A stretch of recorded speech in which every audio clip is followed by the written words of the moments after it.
Begitu masuk tuh siluman monyet berhubungan sama suami kita sama masing-masing. Suami saya sama suami si Yuli. Astagfirullahaladzim, ya Allah, kamu lagi ngapain mas gitu? Pagi dapat banyak mak itu duit.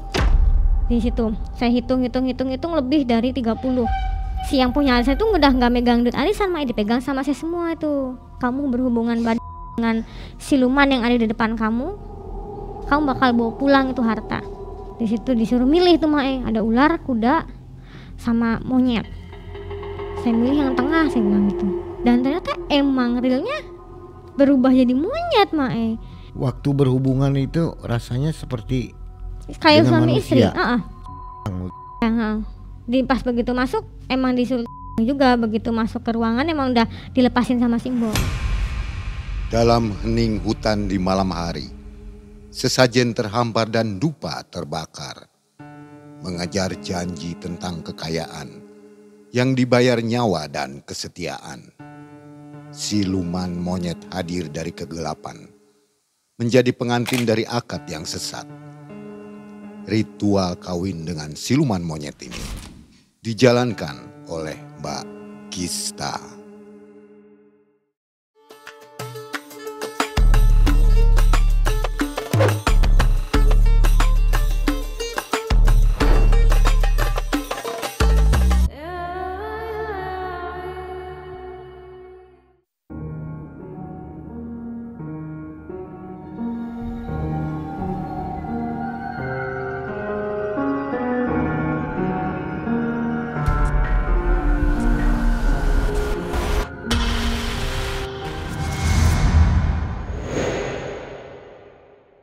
Assalamualaikum warahmatullahi wabarakatuh. Waalaikumsalam warahmatullahi wabarakatuh. Apa kabar sobat Malam Mencekam? Mudah-mudahan semua selalu dalam keadaan sehat walafiat ya.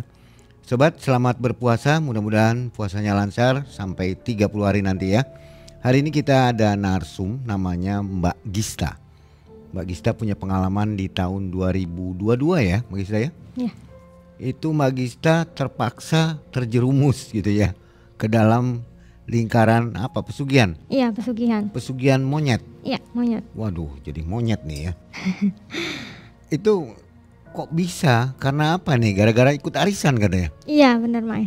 Ikut arisan diolok-olok? Karena nggak bisa bayar. Jadi panas, lakukan pesugihan jadi, gitu.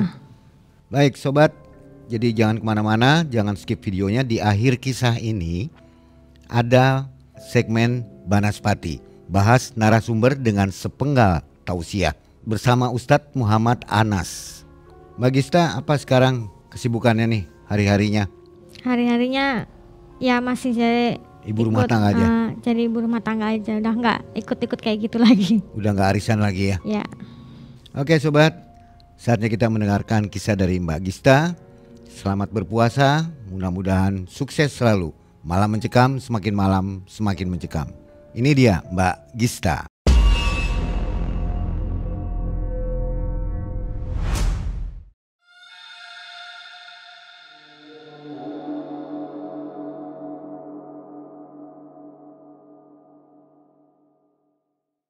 Gini Mae, awal mula tahun 2022.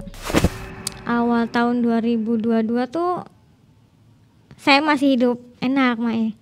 Masih nerima uang dari gaji suami, masih berkecukupan, gak ada yang namanya kekurangan. Akhirnya saya tuh ikut ibu-ibu biasa di tetangga di daerah lingkungan rumah, ikut arisan. Tadinya tuh nggak tahu itu arisan apa. Terus dia bilang, tetangga bilang tuh, kamu ikut arisan nggak? Arisan apaan lu? Saya bilang gitu kan. Ini ada arisan uang. Karena yang ikut sedikit katanya, awalnya udah 200 aja dulu sebulan. Nanti dia kocok tiap bulan. Oh ya udah, nyoba ikut, akhirnya ketemu sama teman-teman di situ. Yang satu kerjaan sama suami kan kerja di tambang Mae. Dia jarang pulang, 2 bulan sekali, kadang 3 bulan 2 bulan baru pulang, kadang sampai 3 bulan nggak pulang kan. Di kapal maksudnya? Di kapal. Oh ini kapal tanker ya? Kapal tanker. Itu kan biasanya kalau berlayar tuh lama Mae, bisa sampai 2-3 bulan. Itu saya ketemu di situ, kenal sama temen teman deket lah, teman rumah. Ternyata suaminya juga satu kerjaan sama suami saya. Terus jadi saya ngajak lah ke itu, Yul kamu ikut yuk. Itu aku ada ikut arisan tahu di situ di dekat rumah aku. Oh iya kita satu komplek. Ajak juga yuk Nisa gitu. Kita sama-sama bareng gitu kita ikutan. Ya udah yuk ikut gitu bareng lumayan. Akhirnya kita ikut bareng dari awal 200 lancar. Jalan sampai itu awal tuh cuma 6 bulan. 200 dikocok satu kali kocokan tuh dapat 2 orang. 1 bulan. Udah satu itu dinaikin. Banyak yang ikut katanya naik sebulan 500. Oh ya udah yuk ikut lagi aja yuk gimana? Ya udah ikut gitu. Ya saya ikut satu, itu ikut satu kan. Katanya ada lagi, itu ada arisan ini juga katanya arisan emas. Lumayan tahu dapatnya itu nguntungin banget. Arisan emas tuh kayak gimana? Saya bilang gitu. Kamu bayar cicil bayar 2 kali atau 3 kali itu. 3 kali langsung dapat emas. Masa sih emang segitu percaya mereka gitu kan. Ya emang gitu peraturannya. Yang penting kita bayar bener kata si Yuli kan. Oh ya udah boleh gitu kan. Akhirnya kita ikut bertiga emas. Sekali 2 kali udah bayar, 3 kali kita dapat itu emas kan. Itu emas tuh sebulan tuh sampai 1 juta lebih lah itu udah kita dapat emas. Kita bertiga barengan karena kita bertiga emang ngambilnya di bulan yang sama. Kita udah ngambil emas. Setelah ngambil emas bulan ke-4 ke-5 suami bilang nggak boleh ikut arisan dulu, di stop dulu boleh nggak? Aku bilang nggak boleh kalau arisan di stop. Kenapa sih mas? Gak boleh katanya gitu. Soalnya sayanya ini mau berhenti di off, saya sama suaminya si Yuli sama suami Nisa di off. Saya bilang kok bisa di off? Iya lagi nggak ada barang. Loh kita bertiga kan kumpul tuh bareng. Yaudah yuk bareng gimana nih cari jalan keluarnya. Terus suami bilang ya udah nggak apa-apa, sambil kalian mah jalan-jalan aja, masih ada duit simpenan di situ masih bisa lah buat hidup-hidup, masih bisa ada lebihan. Sampai ke 2 bulan gitu udah nganggur. Pas ke selanjutnya ke bulan ke-4 ditagih tuh sama yang punya arisan. Kamu udah 4 bulan belum bayar. Kan saya bilang nyicil, suami saya belum berangkat. Gak bisa harus bayar kata itu. Kalau kamu gak mau bayar gimana nih kita bayar barang ke yang lain. Ya terus aku harus gimana gak punya duit terus gimana? Terus ya gak mau, kamu ada barang ada motor dijual lah. Kalau gak balikin tuh emasnya.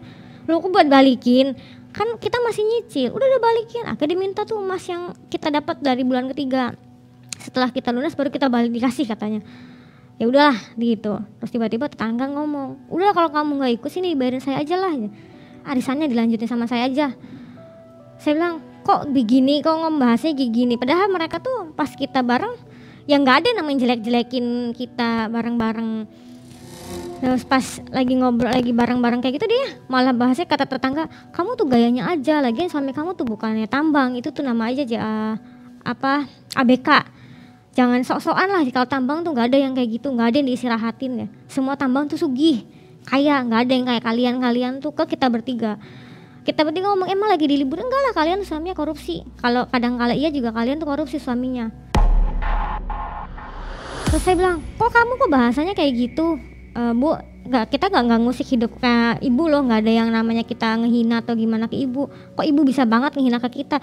Ya enggak lah, emang kalian tuh gayanya aja sok belagu, sok gaya bertiga sosialita dibilang gitu. Suka kesana kesini bareng, hedon lah gitu kan. Nggak ada namanya geng-gengan, nggak ada namanya apa sih teman-temanan kayak gitu. Terus saking terus berhari-hari diecein terus setiap kita lewat beli sayur ada aja yang ngecibir. Itu tuh orang sok belagu. Orang udah suaminya nganggur juga arisan dipertahanin aja, mau bayar pakai apa tuh, sok sampai digituin. Terus kalau kita keluar juga gayanya aja tuh, motor aja masih kredit, kayak gaya hidupnya mewah, dia ngomong gitu terus sampai datang ke anak tuh sampai dia ngomong, ibu kamu nganggur lah, ibu kamu banyak utang lah. Padahal itu kan hitungannya bukan utang loh, gitu arisan. Nanti sewaktu-waktu juga saya bisa bayar lunasin, saya bilang gitu sewaktu saya berangkat kerja. Sampai ke anak tuh pulang nangis. Dibilang di EC, mama aku di EC sama si ibu ini, bu warung. Katanya mama punya utang, mama utangnya banyak. Kan ya namanya sakit hati orang tua digituin kan. Akhirnya gimana ya Yulia cara jalan keluar. Kata Nisa, iya saya juga bingung, udah di EC sana sini. Si Yuli ngajak, daripada pusing lah, udah yuk sana aja. Aku tuh pernah denger ada di daerah itu kita nyepang monyet. Saya bilang itu ada tumbal. Enggak, saya nggak mau anak saya jadi tumbal. Enggak ada tumbal loh, nggak ada tumbal di situ. Gak ada tumbal, saya mau. Yaudah kesana aja tanya dulu. Akhirnya kita bertiga kesana main nyoba. Nekat modal nekat lah kesana nanya.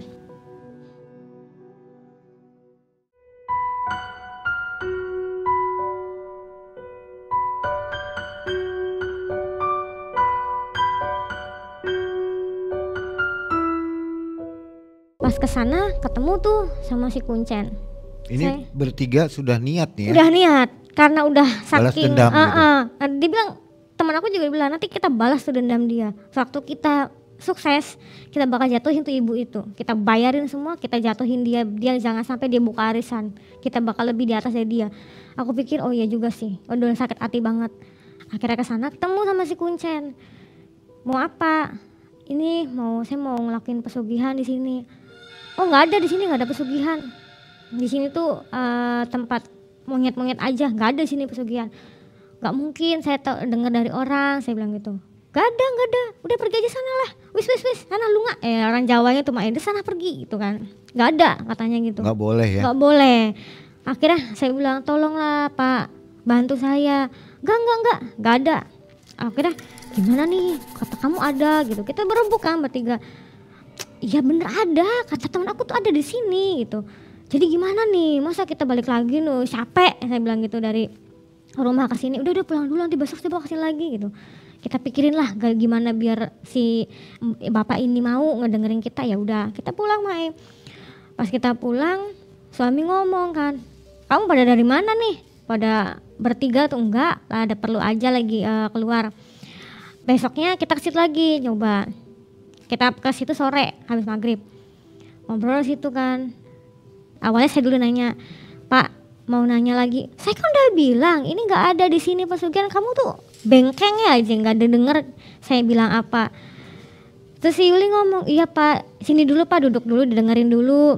Saya cerita kan, akhirnya kita bertiga ceritain kalau kesahnya sih ke si bapak Kuncen itu. Pak tolong, saya tuh hidupnya lagi terpuruk, dihina. Suami saya nggak kerja, saya ikut arisan, dihina, anak saya sampai nangis Pak, diecein. Saya mau hidup saya berubah, saya nggak mau ikut pesugihan ini bukan semata-mata ingin sugih, mau kaya banget. Enggak, saya cuma mau mereka tuh tahu jangan sampai menghina orang tuh sampai kayak gitu. Saya tuh nggak suka, saya sampai nangis. Maya di situ cerita. Dia bilang, ya udah kalau misalkan kalian mau bertiga boleh, tapi besok datang ke sini malam Jumat. Nah malam Jumat sebelum malam Jumat Kliwon, jadi seminggu sebelum malam Jumat Kliwon kembali lagi ke situ, bawa bunga 7 rupa sama bawa pendil buat isi air.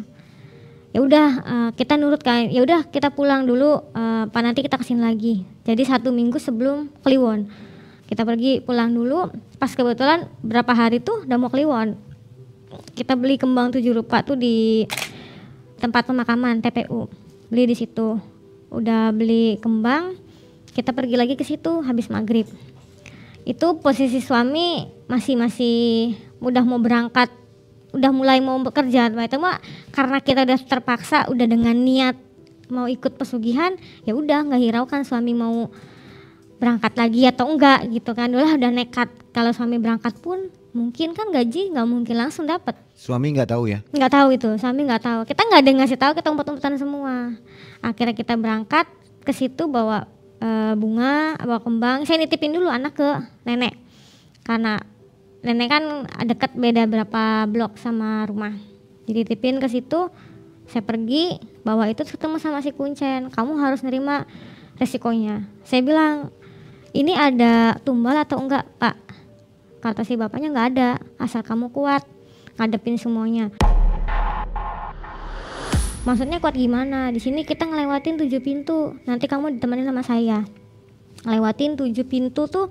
Jadi ada goa tuh kita masuk satu tahap sampai 7 tahap.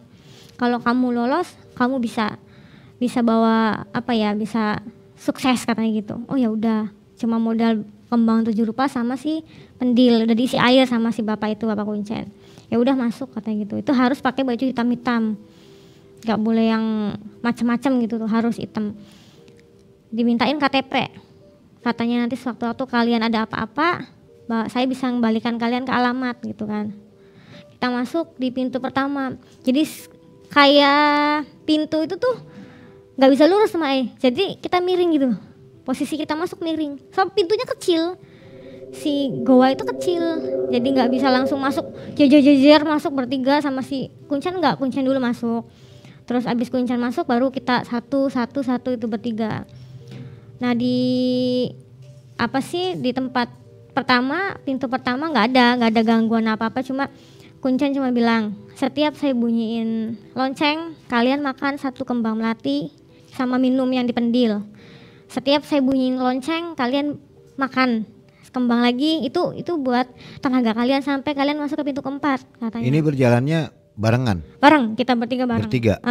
Jadi 1 malam di situ, suruh duduk di batu.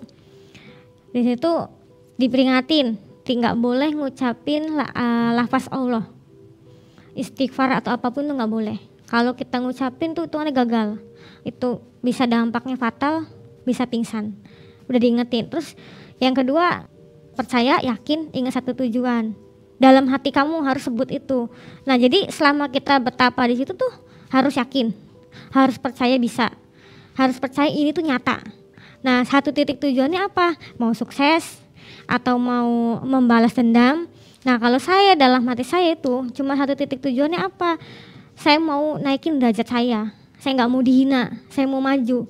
Gak tahu kalau teman aku yang itu karena emang cukup hati di situ sendiri-sendiri yang tahu kan, nggak boleh disebut. Jadi kita duduk di batu-batu duduk di satu kayak gua gitu kan, ada batu-batu. Nah di pintu pertama cuma ada gangguan tuh ular-ular aja, jadi kayak ular sama kayak makhluk-makhluk yang binatang-binatang aja, nggak ada gangguan macam-macam, masih nyantai. Itu tuh cuma ya emang si ular tuh ada 1 ular begitu datang. Dari pertama tuh dia tuh di depan muka aja, di depan saya terus, nggak ada di depan teman saya si Yuli sama Nisa tuh nggak ada. Yang di 2 teman aku tuh cuma kera, yang di depan aku tuh ular.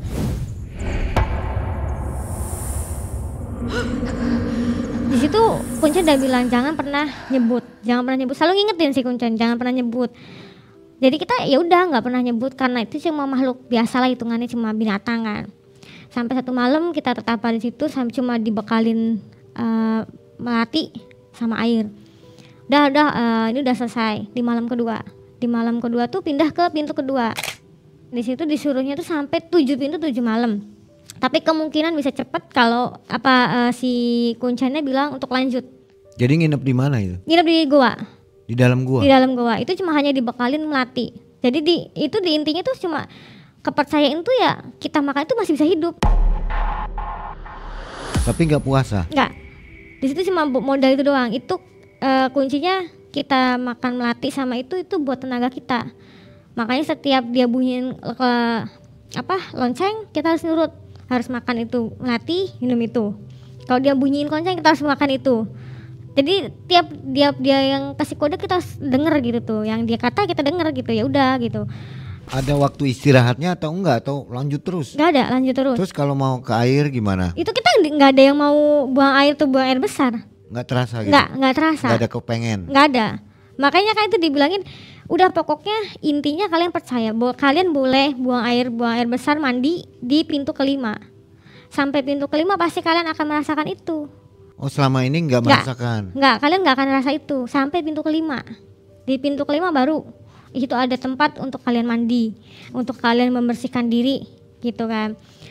Jadi tiap mau masuk ke pintu tuh yang tadinya rada gede, yang gak gede banget sih, masuk ke 1 badan, semakin kecil Gelap itu kedua, ya? Semakin gelap semakin kecil juga pintunya. Berbeda, jadi tiap gua pertama, gua kedua dan selanjutnya tuh beda tempatnya. Diantar oleh Kuncen? Diantar sama Kuncen. Itu Kuncen yang bawa penerangan? Dampar. Dapat damar. Damar gitu. Dia yang bawa itu kan buat ke depan. Kita nggak bawa apa-apa, dia yang bawa. Nah pas udah selesai dari situ tuh, itu tuh udah kayak udah malam banget, Jadi kita nggak ngerasain siang, nggak ngerasain pagi. Itu bener-bener kayak gelap, sunyi, nggak ada suara apa-apa, nggak ada yang, ya suara kita gerak jalan aja. Jadi antara pintu 1 mau ke pintu 2 tuh jauh, Jadi kita tuh jalan tuh ya. Pintu pertama emang cuma diikutin sama ular, sama si kera, yang loncat sini terus gelibet ke kaki kan. Cuma ya emang gak ada rasa takut di situ karena hanya binatang. Semakin jalan dibilang tuh sama si Kuncen, ini udah mau masuk pintu kedua, kalian harus siap. Ini baru pintu pertama, mungkin cuma ujiannya seperti ini.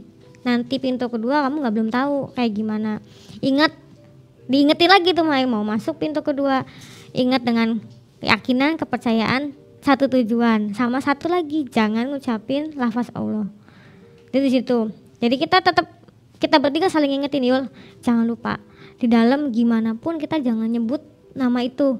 Ya, kan Nisa juga awas kamu jangan nyebut ya. Aku bilang iya tenang. Cuma di situ si Yuli udah mulai rasa takut.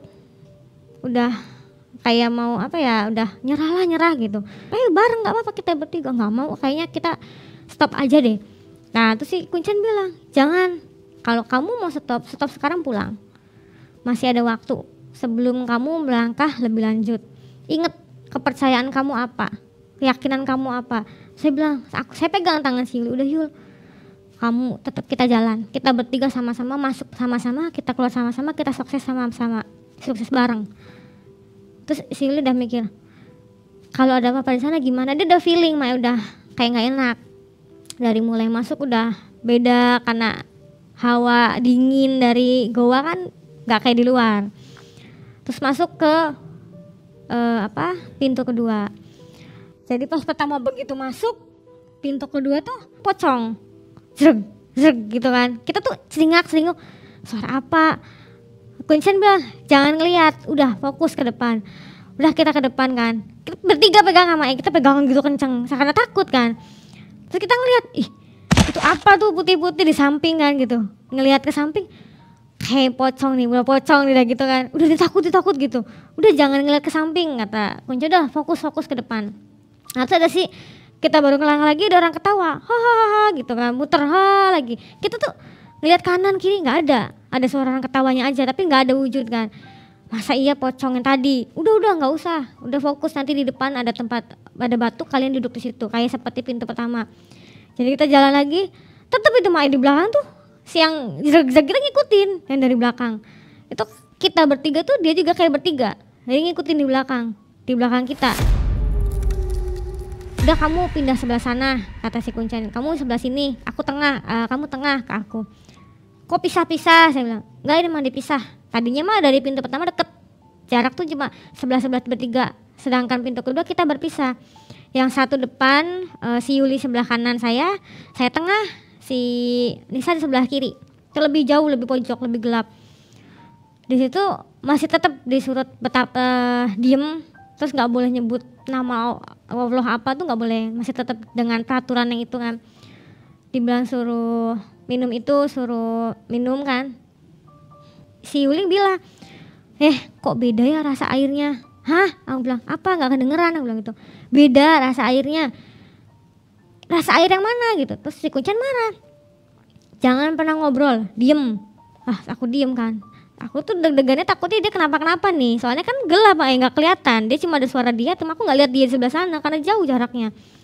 Aduh ini kenapa nih? Ini ada apa nih? Udah mulai hawanya dingin, udah kayak merinding aja. Pas lagi duduk tiba-tiba ada yang datang orang gede tinggi, jadi kayak sila, duduk sila, rangga matanya merah, terus badannya besar hitam kayak ada bulu-bulu gitu ya. Dia berdiri depan duduk. Saya tuh udah mau berpikir, udah mau nyebut mungkin kali itu kan. Saya cuma lihat yakin ini ada, yakin ada gitu aja di hati. Terus gini si Kuncen bunyiin. Aku makan tuh kan si bunga. Aku makan si kembang melati, aku makan. Begitu ngeliat udah gak ada.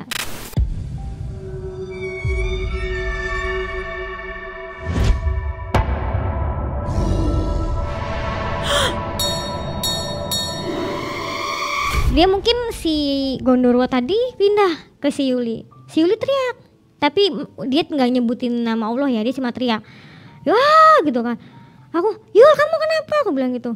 Dia nggak ada suara lagi. Yul kamu kenapa? Jangan peduliin teman kamu, diem di titik satu kamu duduk, jangan pernah kamu gerak. Aduh, dia diem. Tapi saya nggak tahu tuh yang di sebelah sini saya itu gimana. Saya nggak tahu tuh karena nggak ada suara. Udah gitu saking lama di situ ada suara si Yuli. Dia gitu, terus aku bilang, aduh ada suara, berarti dia nggak kenapa-kenapa. Saya bilang gitu. Terus saya bilang ke Kuncen, Pak, ini kalau ada apa-apa dengan saya ataupun teman-teman saya gimana? Apa bakal dibalikin? Apa ditinggal seperti ini aja? Udah nggak usah mikirin yang lain-lain.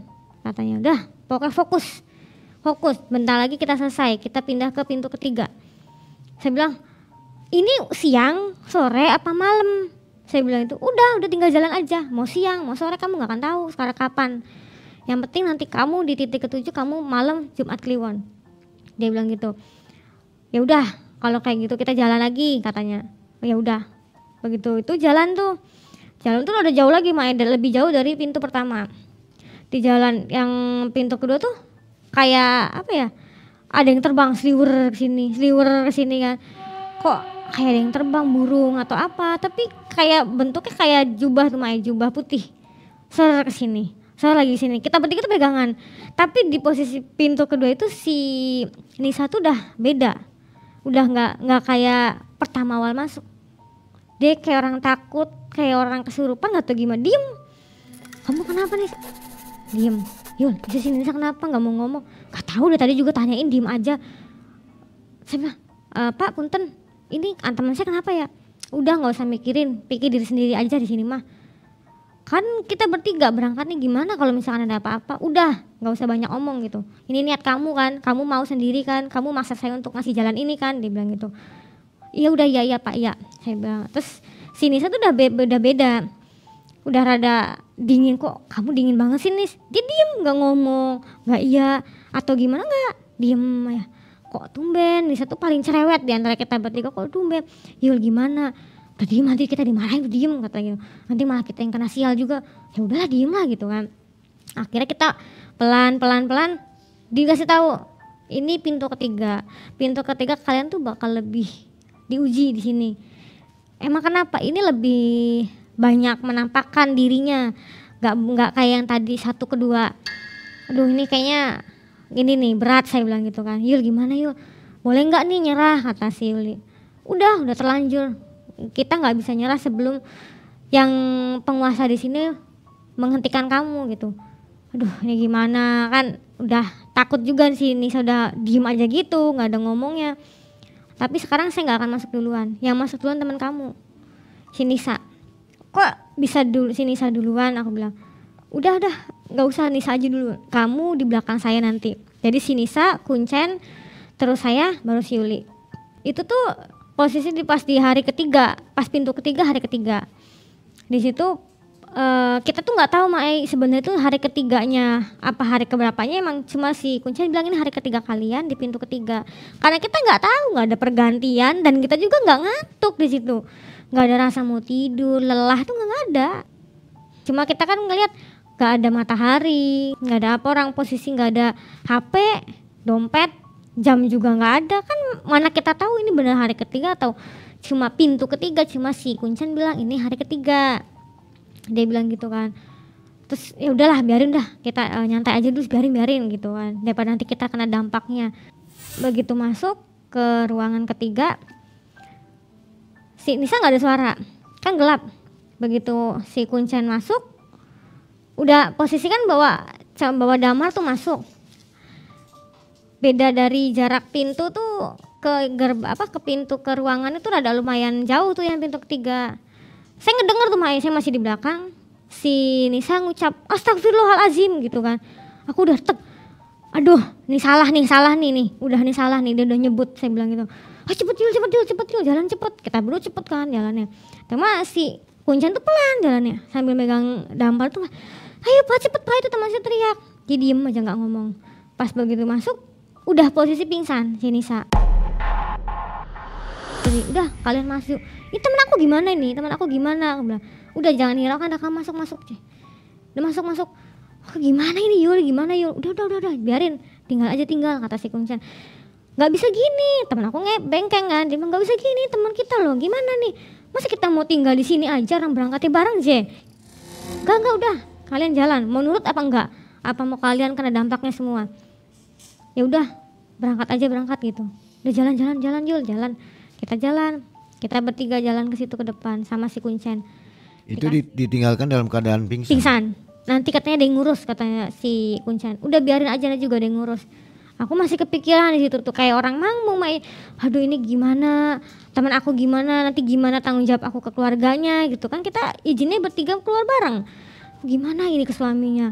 Masih mikirin di situ, cuma Yuli bilang, udah terlanjur maju, udah pintu ketiga ini, kita jangan mundur dulu. Tapi gimana itu sini saya gimana? Si Kuncen nyebut lagi, udah nggak usah banyak omong. Saya kok udah bilang apa? Dengerin kalau saya bilang. Ya udah kita diem. Di pintu ketiga kita diem aja, nggak berani ngomong, nggak berani apa, kan udah satu udah nggak ada kan. Jadi kita tinggal berdua.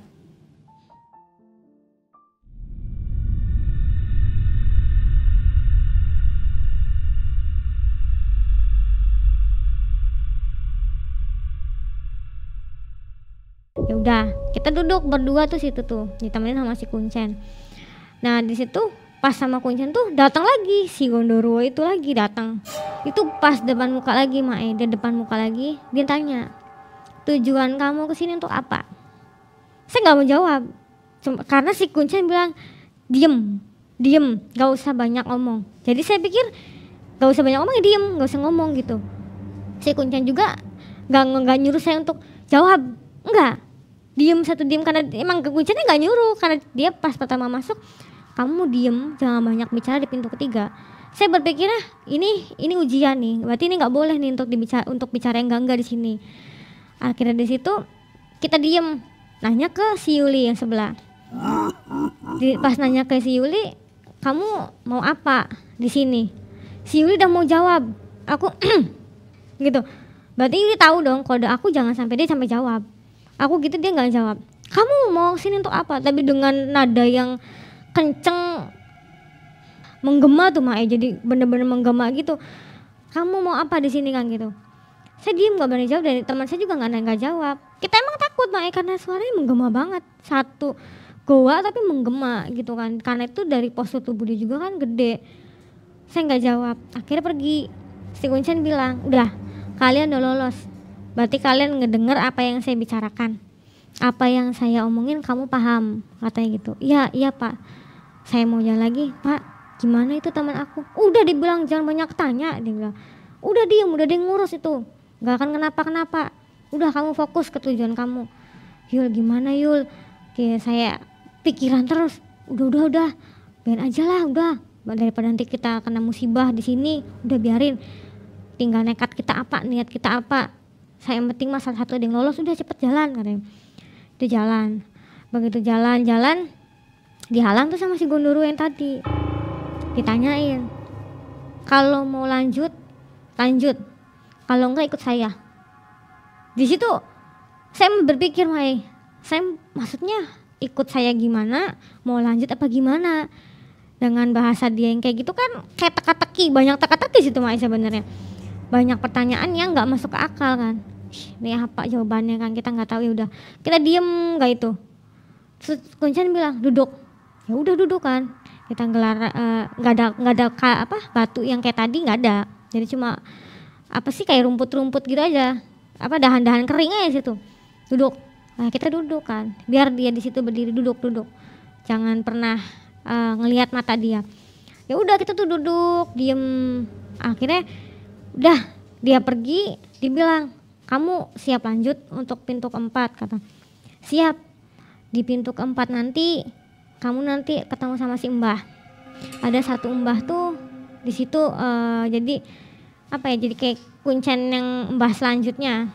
Nah pas di situ pertama masuk sebelum ketemu si Mbah itu kaget, siluman monyet berhubungan sama suami kita sama masing-masing.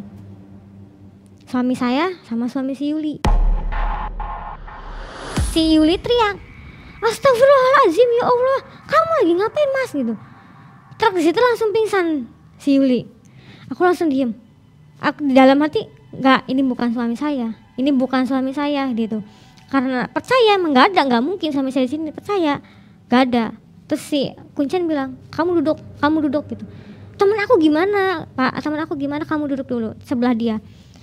Aku duduk sebelah dia, gimana? Aku bilang gitu kan. Udah duduk, kamu duduk diam di sebelah dia. Saya mau nanya sama kamu, teman kamu masih mau maju apa enggak? Aku nggak tahu, saya bilang gitu. Aku pikir, kok tadi teman aku nggak ditanyain begini, kok aku yang sedangkan Yuli tanyain kan, kok mau maju nggak gitu. Aku bilang, boleh kayaknya sih boleh maju Pak, saya bilang gitu. Dia masih ada nekat. Saya tahu dari awal teman kamu yang pertama tuh udah nggak berani maju, udah minta mundur. Sekarang saya tanya sama kamu masih mau berdua apa kamu maju sendiri? Kalau saya maju sendiri gimana Mbah? Teman kamu nanti bisa dipulangkan. Tapi dengan keadaan yang nggak mungkin kayak teman kamu yang sebelumnya. Tapi kalau kamu selamatin dulu, mungkin dia lebih baik dari teman kamu. Saya mikir, kok maksudnya gimana nih? Apa yang teka-teki atau gimana? Apa nanti saya bilang saya mau nyelamatin teman saya yang mundur? Apa gimana? Saya nggak berani nanya sih teman takutnya dampaknya ke saya. Saya bilang, ya, saya mau teman saya maju. Akhirnya kasih air minum kamu sama kembang melati kamu, yang sisa itu kasihin ke dia. Aku kasih ke dia, dimasukin ke mulutnya, posisi dia pingsan Mae. Masukin ke mulutnya kembang, terus aku dari pendil tuh aku kucurin ke dia. Kucur ke mulutnya dia sampai dipangapin gitu karena dia masuk. Nah dia bangun. Terus bangun langsung teriak, "Ini enggak bener." "Kenapa enggak bener?" "Ini enggak bener Gista. Ini udah enggak bener. Jalannya enggak bener. Udah ayo pulang." Dia ngeret-ngeret. "Ayo udah pulang." "Gak bisa, ini gak bisa dibuka, ini gue gak bisa dibuka." Saya bilang, ini harus apa kata si bapak, kamu udah dibangunin sama teman kamu tapi kamu gak ada terimanya. Dia bilang. Terus saya bilang, ini gimana loh, aku mau gimana nih Pak? Saya bilang, udah gak usah, jangan dengan teman kamu sebenarnya masih niat mau maju tapi dia tuh takut katanya. Udah jangan banyak omong, kalian makan udah habis, nanti ada si Mbah kesini. Datang si Mbah bungkuk bawa si tongkat, itu di pintu keempat hari keempat. Bawa tongkat datang, si Mbah datang bawa sajen kayak di piring kayak mie sama minuman teh. Ini Mbah Goib ya? Nah itu dibilang Mbah Goib ya, mungkin emang iya Mbah Goib, soalnya dari awal dia nggak ada, pas ada di pintu keempat. Dia udah tua banget, udah bungkuk gitu pakai tongkat. Tapi tongkat tuh di atas itu kayak berbentuk kera monyet, kayak berbentuk monyet, di atasnya kepala monyet. Kan ada yang bentuknya kayak ular, itu bentuk monyet. Pakai baju zaman dulu, baju kuno aja, jadi kayak pakai apa sih yang kayak sarung, kayak pakai keris gini tapi nggak pakai baju, bawa doang, cuma pakai ininya kayak udah pakai kayak batik kayak gitu sambil bawa tongkat, tapi udah bungkuk banget gitu banget jalannya, jadi kayak kelihatan pendek banget tuh Terus sih jadi depan kita nih makan, kalian mau lanjut pintu kelima tuh lebih menantang katanya gitu kan. Oh ya udah dimakan. Pas dikasih satu, si Mbah bilang, jangan kalian makan saling lihat, lihat ke meja kalian masing-masing. Jangan selingkuh kanan, jangan selingkuh kiri, jangan tengok-tengok, diem di kamu makan. Ya itu nurut kan udahlah makan. Saya makan, si Yuli bilang, ngerasa nggak sih beda? Katanya, ngerasa nggak beda? Enggak, aku bilang ambil makan. Dia juga nggak nyengak-nyengok. Enggak, mungkin dia penasaran, dia nyelingkuh ke saya kan. Dia nyelingkuh, dia teriak, "Astagfirullahaladzim, ada bulu monyetnya." Dia pingsan di situ. Teman aku itu pingsan lagi kan. Aku pikir ini nggak mungkin, saya kalau ngelihat saya nyelingkuh ke dia, ke teman aku, pasti aku kena. Pasti aku ngeliat posisi makan itu gak mungkin bener lagi. Jadi aku terus makan sampai habis. Aku minum sampai habis, aku makan sampai habis, baru aku ingat ke teman aku. Dia pingsan. Begitu dia pingsan, aku bilang, "Ini gimana?" Teman aku udah nggak bisa tolong, udah diem. Digeret lah sama si Kuncen ke belakang. "Kamu duduk sini sama si Mbah ngobrol. Biar saya urusin teman kamu. Percuma dia dibantu-bantu, kamu juga nggak akan selamat," kata itu. Gimana ini ya? Saya makan udah habis kan. Si Melati kan sih buat temen dia, buat temen. Sedangkan pintu masih 3 pintu lagi. Gimana nih ke depannya? "Nggak, kamu makan udah habis. Nggak akan kamu kelaparan. Itu tenaga kamu udah kamu isi penuh." Si Mbah bilang gitu kan. "Dah duduk sini sambil nunggu Bapak datang. Ingat ya pesan Mbah, datang ke sana jangan bilang nyebutin Tuhanmu. Ingat kata-kata si Bapak tadi yang dari depan, percaya, yakin, satu tujuan. Udah di situ kuncinya." Saya bilang, Terus teman saya gimana? Udah nggak apa-apa teman kamu. Kalau kamu selamat sampai ujung, teman kamu selamat. Tapi kalau kamu sampai ujung nggak selamat, tiga-tiganya nggak akan selamat. Berarti saya sebagai taruhan di situ kan. Kalau saya gagal, kita bertiga pulang cuma nama. Pikir saya kan gitu, karena dia bilang kamu gagal, semua gagal. Kamu berhasil, mereka pun bisa pulang. Saya mikir lagi gimana caranya saya maju nih. Saya harus benar-benar maju buat nyelamatin teman saya, Maeng. Di situ datang si bapak. Udah selesai katanya. Urusan udah selesai. Sekarang tinggal kita maju ke pintu kelima. Cuma si Mbah ngomong, nanti dulu katanya. Belum selesai. Di pintu keempat ini belum selesai. Saya tahu kamu tujuan kamu di sini apa. Makanya saya tanya kamu mau kesini buat balas dendam atau enggak? Kamu jawab enggak. Di sini nggak boleh kamu bohong kayak gitu. Kamu bakal dampaknya ke nanti pintu selanjutnya. Saya tanya lagi, kamu bener nggak kayak gitu? Terus saya jujur dong, Mai, saya di situ. Ya, saya mau balas dendam ke si yang pegang arisan sama tetangga situ. Karena saya mau punya arisan kayak dia, tapi saya mau balas dendam ke mereka. Oh ya udah, kalau tujuan kamu itu berarti saya udah tahu. Kamu dari awal emang tujuannya itu kan. Cuma kamu nggak mau ngomong kan. Ya udah, kira masuk ke pintu 5. Di pintu kelima itu, di situ boleh main, di situ boleh buang air kecil, boleh buang air besar, malah disuruh mandi, dikasih tapi kain. Ada toiletnya di situ. Ada. Jadi kita masuk situ bukan kayak gua, malah terang banget, Mai. Ada lampu? Nggak ada lampu, jadi kayak ada cahaya dari luar. Kayak siang kayaknya tuh siang, jadi cahaya dari luar tuh masuk. Ada pohon, bukan kayak ruangan gua yang sebelum-sebelumnya. Jadi kayak lebih di luar lingkungan. Jadi ada pohon, ada air terjun. Nah sebelahnya itu ada tempat mandi. Terus dikasih sama si Mbah, kamu pakai kain. Kamu pakai kain ini, kamu pergi sana ganti baju kamu. Nanti kamu di sini 1 malam.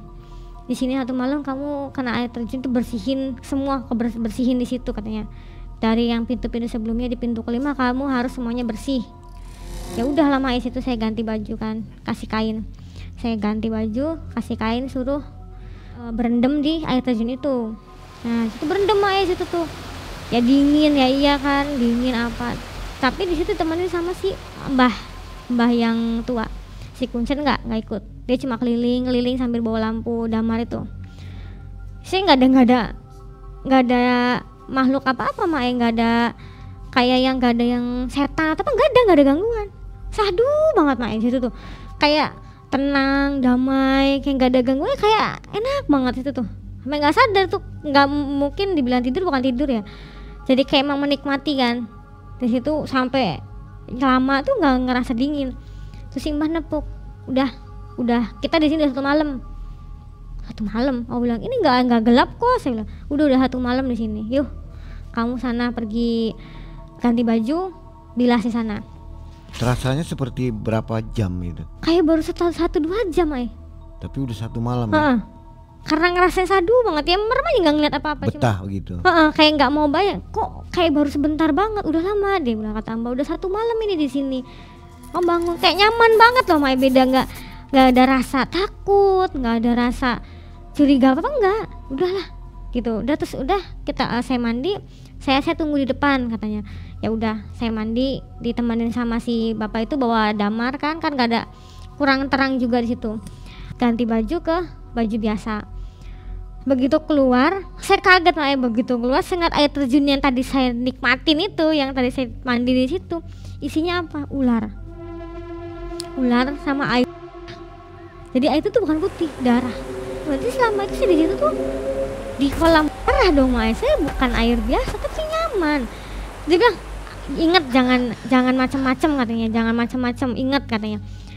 Ya udahlah, di situ udah pasal udah terakhir, tinggal titik terakhir kan, udah pintu kelima mau masuk ke pintu keenam. Ya udah kata si Mbah, udah kamu istirahat dulu, nyantai dulu kamu di sini sampai kita mau masuk ke pintu keenam. Di pintu keenam saya ingetin jangan sampai terkecoh. Pokoknya jangan sampai terkecoh tuh, inget sama 3 kata-kata tadi dari awal. Kunci masuk ke sini apa? Terus si Mbah bilang, udah tinggal jalan aja yuk, ayo ke pintu selanjutnya.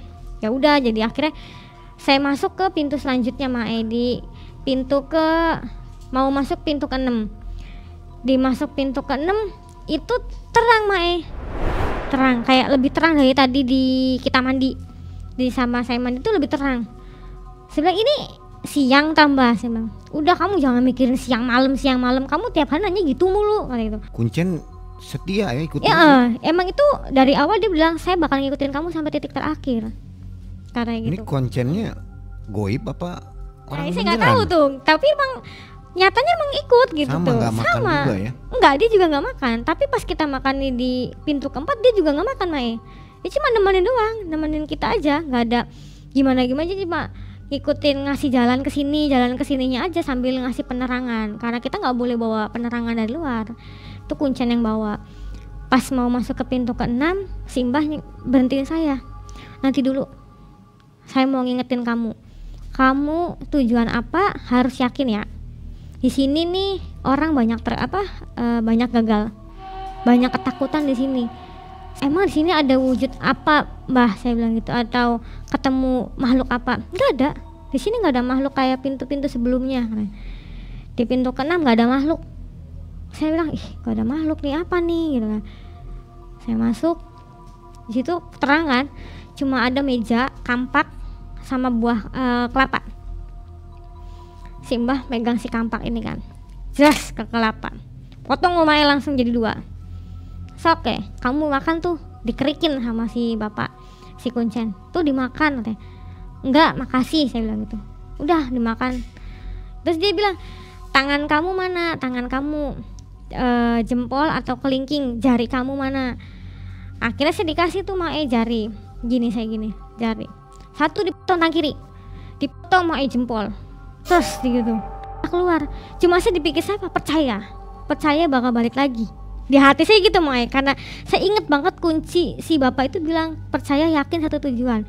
Yakin udah dilewatin, tinggal percaya. Kan saya tinggal percaya nih apa nih? Dipotong saya diem Mae. Gak ada rasa sakit Mae, cuma darah itu keluar kan banyak kan, takut. Aduh, udah kayak shock gitu, nggak mau lihat. Diem tangan kamu dua-duanya. Tangan kamu gini, aku udah ragu mau antara maju mundur. Itu ngeliat dari jempol kan, gini. Setelah kalau nggak ikut ini gimana? Kamu nggak akan maju, kamu bakal di sini selamanya di sini, nggak akan bisa maju dan nggak akan bisa mundur. Saya mikir 2 kali, kalau saya mundur kita bertiga nggak tahu gimana jadinya. Jadi saya menang kalah, bismillah. Dalam hati pengen ngucapin bismillah juga ya, kalau orang nggak boleh kan ngucapin tuh. Udah bisa dalam hati cuma bisa doang, bisa gini si pot 2 just 2 tangan sama si kampak itu. Kedi merem. Sekarang kamu merem mata, jangan melek. Yang motor siapa? Si Mbah. Si Kuncen? Mbah bungkuk, bukan si Mbah. Oh jadi bertiga ya? Kita bertiga, si Kuncen, Mbah sama saya. Jangan melek katanya gitu, jangan buka mata. Saya nggak buka mata. Saya bilang kalau udah boleh saya bilang buka. Akhirnya si Mbah bilang buka, katanya gitu. Buka tuh udah nyambung lagi Mae, yang tadinya mana nggak ada, sama sekali nggak ada bekas, sama sekali nggak ada. Ini sampai segini tangan nggak ada bekasnya, nyambung tuh.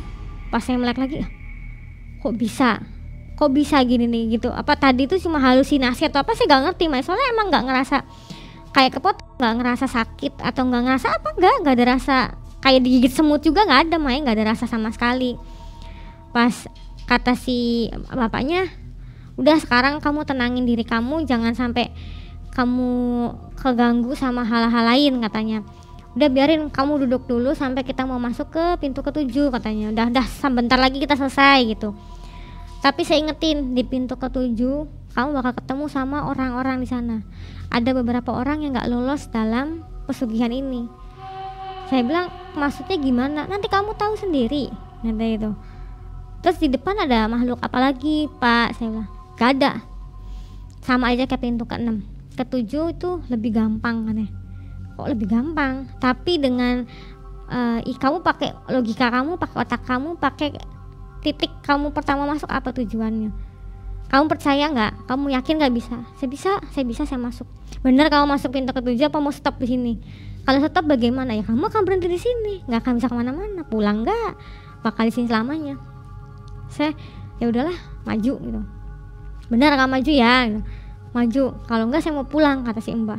Saya bakal balik karena masih banyak ada yang mau ngadain ritual kayak gitu. Ternyata di situ emang ritual tuh setiap hari ada tuh Mae.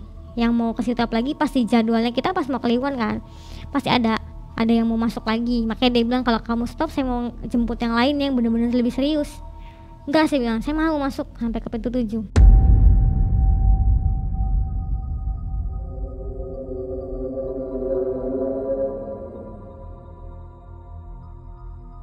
Pas saya masuk ada simbok tuh nyambut, ya selamat datang katanya itu di pintu terakhir. Saya bilang oh ya saya baru masuk ke sini, sambut itu sama simbok tuh, duduk sini. Saya bilang kok ada 4 orang di situ. Saya bilang Pak itu 4 orang kenapa? Itu 4 orang yang gagal, dia nggak bisa keluar dan nggak bisa kemana-mana. Jadi 4 orang tuh kayak patung Mae di situ tuh, cuma bisa duduk gitu doang, nggak selingak enggak, diem doang. Jadi emang nggak boleh, dia nggak karena dia gagal di ritual ini, dia nggak bisa kemana-mana, tertahan di situ. Karena kamu ikut Mbok, mau diapain lagi? Saya bilang gitu kan. Ini kok udah titik terakhir, katanya di pintu ke-7 nggak akan ada apa-apa dan saya bakal dapat itu harta. Saya bilang itu enggak, kamu terakhir ikut sama si Mbok, udah ikut aja. Akhirnya saya ikut masuk tuh Mae, ada kayak gua kecil, guanya kecil, nggak gua kayak pintu-pintu sebelumnya, guanya kecil. Di situ ada 3, ada siluman ular, siluman kuda, siluman kera. Kuda di tengah, siluman ular, siluman kera. Kanan kiri tuh kuda tengah kan. Kamu pilih salah satunya itu yang bakal kamu jadi. Maksudnya gimana? Saya bilang gitu. Itu yang akan berhubungan sama kamu. Kamu mau ikutnya, mau pakai kontrak, apa tumbal? Kalau tumbal bagaimana? Kalau kontrak gimana? Kalau kontrak kamu sistemnya 2 tahun kontrak, kamu berhubungan badan dengan siluman yang ada di depan kamu, tapi kamu jangan sampai salah pilih. Kalau kamu salah pilih kamu bakal kayak 4 orang yang tadi di depan. Kata gitu Mae. Maksudnya saya nggak bisa pulang? Enggak, kamu nggak akan bisa pulang. Saya pikir lagi, kalau tumbal, yang bakal tumbal anak kamu. Kalau kamu salah, anak kamu yang akan mati. Saya berpikir saya punya anak, saya nggak mungkin numbalin anak. Ya udah saya ngambil sistem yang kontrak 2 tahun. Itu nanti nggak akan ada tumbal katanya, cuma berhubungan sama si siluman itu. Kamu pilih antara 3 itu. Kalau kamu bener, kamu bakal bawa pulang itu harta. Di situ. Tapi hanya 2 tahun. Hanya 2 tahun. Kekayaannya hanya 2 tahun. Kalau 2 tahun itu kamu mau perpanjang lagi, kamu kembali lagi ke sini dengan syarat yang nanti bakal dikasih sama si mbahnya, si kuncen depan itu ada syarat lagi yang harus dilakuin lagi. Di situ disuruh milih tuh Mae, ada ular, kuda, sama monyet. Coba kamu perhatikan katanya. Keliling, kamu sekeliling kamu terserah, saya kasih waktu kamu. Ditinggal sama si Mbok. Saya keliling Mae di situ. Saya cari apa nih? Kok bisa sampai dibilang suruh cari mana yang bener? Saya di situ curiga Mae sih. Apa kata-kata yang tadi Bapak tadi percaya yakin tuh percaya di hati atau gimana ini ya? Saya maju ngeliat ada yang janggal Mae di situ. Si monyet tapi buntutnya nggak berbulu, nggak ada bulunya Mae. Si buntut nggak ada bulunya si monyet tuh. Terus pas saya lihat lagi kuda tapi belakangnya ada bulunya. Buntutnya kuda ada bulunya kayak bulu monyet. Saya pindah lagi ke ular kan. Ya ular emang bentuknya nggak ada apa-apa, nggak ada yang janggal kan. Nggak ada yang janggal nih. Kayaknya nggak ada apa-apa nih gitu kan. Pindah lagi muter, tak liatin lagi. Tapi tetep si siluman tuh mukanya yang satu nih, yang monyet mukanya ganteng Mae. Cakep tuh, putih, bersih. Yang kuda tuh mukanya buruk, jelek, hitam, kayak bener-bener ya buruk aja gitu, hitam banget gitu kan, kayak bukan manusia lah gitu, kayak mas setan. Nah si ular lagi lebih ganteng. Saya mikir ini permainan apa nih? Ini ujian apa nih? Kan di situ kan. Kalau dari muka pasti milih yang ini. Kalau dari bentuk penampilan curiga ke buntutnya. Kenapa monyet buntutnya nggak berbulu? Kenapa monyet cuma kayak bulu botak tuh Mae, nggak ada bulunya? Itu kenapa ini kuda yang bulunya lebat kayak monyet? Tapi muka jelek banget. Ya saya berpikir apa saya milih yang tengah, apa saya milih kuda kan gitu. Simbok datang, bener nggak kamu nih, udah nggak ada waktu lagi nih, udah mau habis kata, udah mau mau pas malam Jumat Kliwon, udah mau Kliwon, udah mau pas waktunya, cepetan katanya gitu. Akhirnya ya udahlah, saya mau masuk mau maju juga udahlah gitu kan, kuda aja wis saya milih. Dan akhirnya saya milih itu, dan ternyata emang realnya berubah jadi monyet Mae.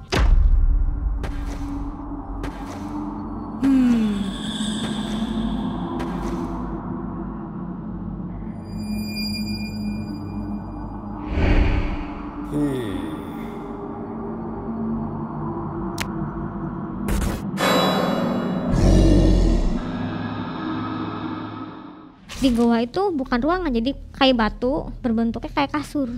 Itu banyak kembang-kembang kayak gitu. Jadi situ harus berhubungan saya sama si siluman monyet. Penglihatan Mbak Gista apa yang dilihat? Siluman kayak mukanya Manusia aja, cuma emang dari awal emang udah tahu itu siluman monyet kan. Si Mbok udah jelasin tuh kalau itu siluman monyet. Itu raja di kerajaan ini tuh dia yang megang. Kalau kamu bisa sampai puasin hasratnya si siluman monyet, kamu bakal dapat itu lawon katanya gitu kan. Cuma kamu hanya cukup diem, nggak banyak berontak, kamu diem. Dan aku kan nurut kan apa kata si Mbok bilang kan, aku diem biar dia mau gimana pun ya.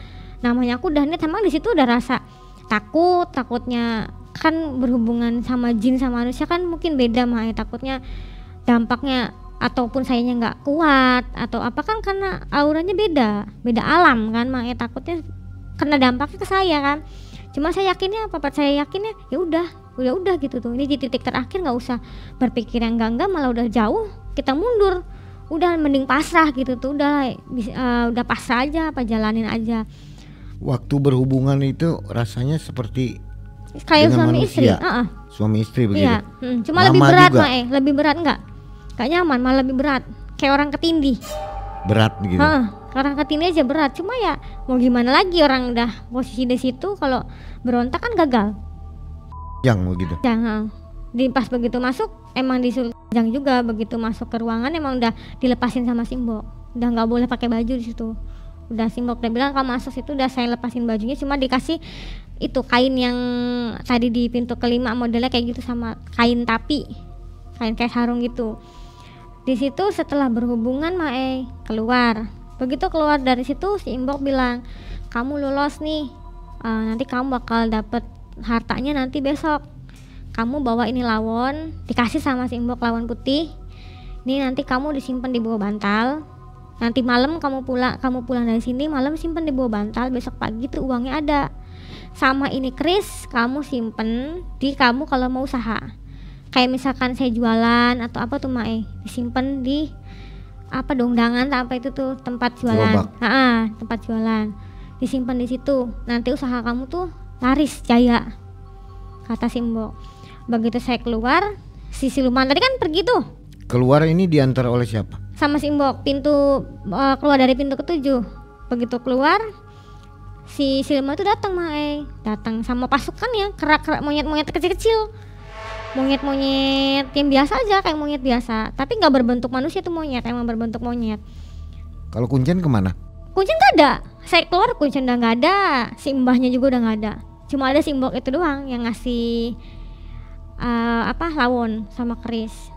Kamu nanti keluar, nanti kamu di depan sudah ada yang nunggu. Si Mbok cuma bilang gitu. Nah terus dibopong tuh Mae saya sama si siluman monyet tuh kayak orang baru nikah. Diarak, kalau orang mah diarak lah, dibopong gitu kan. Jadi yang tadinya perasaan tuh jauh banget dari pintu 1 sampai pintu 7, kok deket banget. Mau keluarnya cepet Mae. Ke depan gerbang, mau depan goa. Kan goa tuh pasan kecil, pas mau masuk, pas saya keluar tuh gede Mae. Si goa tuh keluar tuh enak banget, kayak blong gitu tuh. Saya keluar ada si Kuncen di depan. Mana katanya lawonnya? Ini saya bilang lawonnya, terus dikasih sama si Kuncen bunga. Pas begitu keluar tuh Nisa sama Ayu tuh ada di depan. Dia meluk saya sama Ayu, oh kamu selamat ya Allah. Nungguin di situ ya. Iya. Kamu selamat, makasih kamu bantu saya gitu.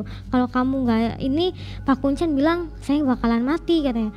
Emang kamu dari tadi di sini? Iya, saya nungguin di sini sama Bapak, sama Pak Kuncen. Lah berarti kan di dalam itu kan bukan Pak Kuncen ya, jadi kayak apa ya? Rohnya apanya kodamnya nggak tahu gimana nya. Begitu pulang, kamu dapat apa? Aku dapat ini lawon, aku bilang gitu. Dia dapat lawon buat ditaruh di bawah bantal. Pulang ke rumah suami nggak ada, katanya lagi ketemu rumah bosnya, katanya mau berangkat gitu. Akhirnya saya taruh di bawah kasur tuh, bawah bantal kan. Pagi dapat banyak mak itu duit.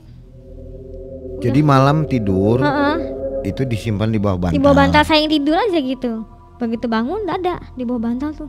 Mbah kuncen kasih udah jadi berbentuk uang.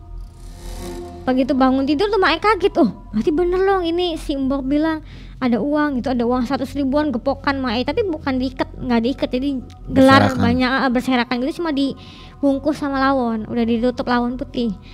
Di situ saya hitung lebih dari 30. Gede tuh mak, pantesan kok saya tidur kok tinggi banget perasaan gitu kan. Pas itu omong banyak uangnya gitu kan. Besoknya aku ngomong sama Yul, gimana kalau kita usaha aja yuk gitu, usaha makanan. Ya boleh kamu hasil tak? Iya aku dapat tadi malam nih duitnya gitu. Tapi kamu jangan lupa, inget kan kata si bapak tadi, ya gak boleh buat sodako mak. Sodako ngasih anak yatim itu duit gak boleh dipakai kayak gitu kan. Ya udah aja saya tuh mikir gampang lah, kecil gitu kan, kontrak 2 tahun cuma gak boleh pantangannya sodako ke orang yatim. Akhirnya saya buka usaha mak, buka jualan. Makin sukses, makin jaya kan. Suami saya tuh nggak curiga itu sampai 2 bulan dia kan berangkat tuh ke tambang. Nggak curiga, nggak nanya itu uang dari mana, karena pas saya pulang dia udah berangkat tambang lagi kan. Dia nggak tahu nih saya 2 bulan jalanin kayak gitu. Pas si suami pulang tuh nanya, kamu uang dari mana, kok dapat modal? Iya ada saham sama si Yuli barengan katanya. Kata saya tuh bikin ini. Akhirnya saya pun buka arisan di situ. Saya buka arisan, saya balas tuh yang mereka yang hina saya kan. Saya ajak tuh mereka nih arisan. Kamu gak ngajak saya sih? Yang ada yang salah satu ibu-ibu yang tadinya ngejek ke saya, yang hina banget kan. Saya nggak ajak dia ribut minta ikut arisan ke saya lah, mau ikut usaha sama saya nggak mau. Niat dari awal juga kan mau balas dendam ke si yang pegang arisan kan udah ece banget, apalagi sampai ke anak kan. Lu kan dendam banget ke yang itu. Akhirnya si yang punya arisan itu udah nggak megang duit arisan dipegang sama saya semua itu. Jadi saya megang di komplek itu, saya megang. Si dia udah bangkrut, udah nggak megang lagi. Kenapa bangkrut? Karena diambil semua sama saya. Pindah begitu. Pindah kan, itu kan karena dampak dari kris yang dikasih itu, kris yang dari itu dikasih kris itu, jadi kayak ada pengasihnya, jadi daya tariknya kan ke saya semua. Akhirnya saya buka arisan, terus arisan barang, arisan emas, jaya banget tuh enak kan. Udah sampai mau 2 tahun kan. Akhirnya mau 2 tahun, pas itu saya mikir udahlah nggak usah lanjut lah kontraknya. Cuma Yuli bilang kamu lanjut aja, tahu kontraknya kamu udah kaya, udah nggak usah saya bilang cukup segini aja. Jadi temen itu dibantu semua? Saya bantu kita bareng join, saya kasih kamu nih sok modal nih, kamu mau buka apa? Ada yang mau si Yuli buka warungan, sini sang utang kreditin barang kan, dan saya bantu karena emang niatnya bareng kan, bertiga kita tuh susah tuh masuk bertiga bareng gitu loh. Masa sih saya sukses sendiri nggak ngajak mereka. Akhirnya udah sampai 2 tahun, saya lupa saya ngomong ke teman guyonan sih, orangnya sebenarnya guyonan. Ini adalah nih, saya ngasih ke kamu nih duitnya nih, buat kamu nih, hitung sodako. Saya ngucap itu saya nggak tahu kalau itu ucapan tuh emang bener-bener saya sodako ke teman saya. Dia bilang anaknya perlu duit buat sekolah, udah nggak usah bayar nih, saya ngasih sodako buat kamu. Sambil bercanda itu saya ngasih gitu. Pas udah mau 2 tahun kontrak, saya ngasih itu. Dia bilang, oh ya udah. Katanya kemimpian malam habis ngasih itu mimpi sih si Luma itu datang. Yang saya berhubungan itu datang. Mimpi datang, keesokan harinya pas ada suami kan udah pulang tuh libur. Udah lagi libur jalan 3 bulan kan. Biasanya kan libur sebulan enggak jalan. Nggak kayak orang mau jadi pengen tuh bawaannya pengen lagi. Jadi tuh malam-malam mau ke sana. Kamu kemana? Kata suami tuh. Mau ke sana, saya bilang, mau ngapain kok malam-malam? Tahu kayak maunya mau ke sana aja hawanya. Ngapain? Susah aja ngurusi. Saya bilang gitu. Udah malah marah di tegur sama suami tuh, malah saya marah gitu. Mungkin suami curiga kan, kenapa kok istri saya kok kayak gitu? Nanyalah ke si Yuli. Yul, kamu tahu gak sih si Gistan apa? Kok belakangan ini tuh kayak orang mangmung, tanyain diem, maunya perginya. Kenapa sih? Akhirnya si Yuli cerita saya karena mereka juga mungkin lihat tingkahnya saya beda. Saya setiap hari mintanya yuk antar yuk. Jadi daya tarik gue Mae, jadi maunya kesana lagi. Setelah saya ngucapin sedekah itu ke si Nisa, pasti bawa tariknya kok pengennya kesana. Si Yuli akhirnya cerita ke suami bahwa istri kamu tuh pernah pesugihan sama kita bertiga, dijelasin semua kan, diceritain sama si Yuli. Akhirnya saya dibawa ke orang pinter sama suami tuh, mintain ke orang pinter, dikasih minum tetap nggak mempan. Cuma orang pinter tuh nyaranin bawa istri kamu ke Kuncen sana, dibawa ke Kuncen. Akhirnya saya dibawa ke sana dibawa ke sana. Yuk kamu mau? Iya aku mau.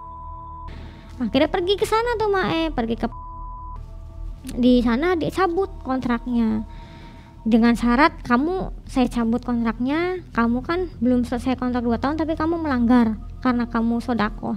Jadi karena kamu melanggar, saya cabut ininya dengan perjanjian kamu setelah keluar dari sini kamu gak ada terikat apa-apa sama saya, dan lawon yang dikasih, keris yang dikasih balikin lagi ke Kuncen. Tapi nanti setelah itu setiap malam Jumat pertama di 1 tahun baru Islam harus makan pisang gancet tuh Mai. Pisang gancet tuh pisang yang nempel tuh yang 2, pisang raja gancet tuh harus makan pisang raja gancet itu setiap, jadi kliwon pertama di tahun baru Islam. Di situ harus ngasih makan, sayanya harus makan itu. Kalau enggak nanti kayak monyet garuk-garuk gatel, tingkahnya kayak monyet. Harus emang sampai gitu. Sekarang? Iya sampai sekarang harus pas. Kalau kayak enggak gitu. Pernah nggak, maksudnya pernah nggak makan? Enggak, alhamdulillah selalu ini, soalnya kalau suami selalu bilang jangan sampai nggak makan karena nanti dampaknya setahun ke depannya bakal kayak gitu, bakal kayak monyet garuk-garuk, gak jelas kayak yang gerung-gerung kayak gitu, kayak monyet. Jadi nggak bisa sembuh total. Gak bisa sembuh total. Sampai sekarang pun ya emang harus makan pisang gancet setiap kliwon di malam tahun baru Islam. Selama 2 tahun itu setiap simpen di bawah bantal selalu keluar uang? Enggak, pas pertama aja. Pertama aja. Tapi yang itu menguntungannya dari kerisnya itu Kerisnya itu yang pengasihnya yang lebih gede di keris. Jadi semua apa yang saya ucapin itu jadi. Usaha apapun jadi. Saya yang pegang taruh di dompet ya penghasilannya lancar aja, jalan terus. Dan sampai itu sampai kata suami udah, kalau udah kayak gini kenapa kamu ngelakuin ini. Terus saya cerita ke suami karena saya dihina sama tetangga, sama saudara, sama orang lain, sama arisan kayak gitu. Akhirnya udah nggak dibolehin sama suami. Jadi akhirnya suami nggak kerja merantau lagi karena takut saya begitu lagi. Jadi sampai sekarang udah sembuh udah ya? Enggak, suami juga udah nggak merantau lagi, jadi ngojek aja. Takut saya balik lagi ke dunia kayak gitu sih takut kehasut lagi tuh Oke, Mbak Gista. Sobat, saatnya kita mendengarkan apa kata Ustadz Muhammad Anas di Banaspati. Bahas narasumber dengan sepenggal tausiah.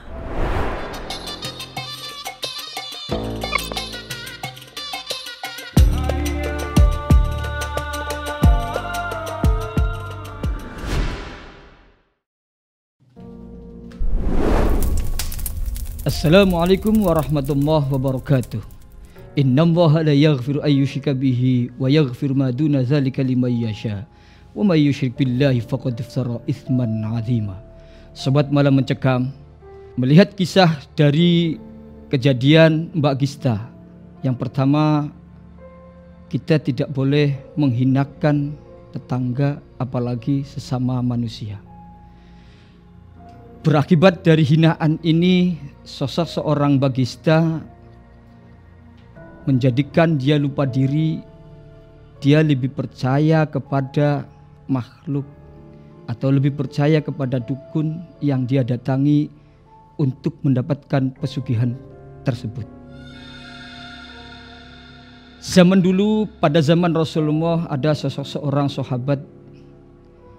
Beliau lebih percaya kepada dukun, dan Rasulullah mengatakan dalam sebuah hadisnya bahwa siapapun yang mendatangi dukun 40 hari amaliyah ibadahnya tidak diterima oleh Allah Subhanahu wa taala. Makanya kita jangan sekali-kali untuk mendatangi dukun, karena itu akan menjadikan kita musyrik kepada Allah Subhanahu wa taala. Apalagi kita bersetubuh, apalagi kita berteman dengan para siluman, para jin dan makhluk-makhluk yang tidak percaya dengan Allah Subhanahu wa taala. Marilah dalam bulan suci Ramadan ini kita lebih meningkatkan iman dan takwa, lebih banyak mendekatkan diri kepada Allah Subhanahu wa taala. Karena apapun amaliyah yang dilakukan di bulan Ramadan ini akan diterima oleh Allah Subhanahu wa taala. Jadi kita lebih percaya kepada Allah Subhanahu wa taala, biar dalam bulan suci Ramadan ini kita ditingkatkan imannya, kita ditingkatkan amaliyahnya. Jangan sampai kita percaya dengan perdukunan, jangan sampai kita percaya dengan para siluman, karena siluman itu akan menjadikan kita syirik kepada Allah Subhanahu wa taala. Jangan sampai kita mati gara-gara persugihan, gara-gara perdukunan, karena itu tidak akan menjadikan kita mati dalam keadaan husnul khotimah. Sahabat malam mencekam, kita jangan sampai percaya dukun, karena dukun itu pasti akan menyesatkan. Kira ulang punya, mohon maaf. Allahul muwaffiq ila aqwamit thoriq. Wassalamualaikum warahmatullahi wabarakatuh.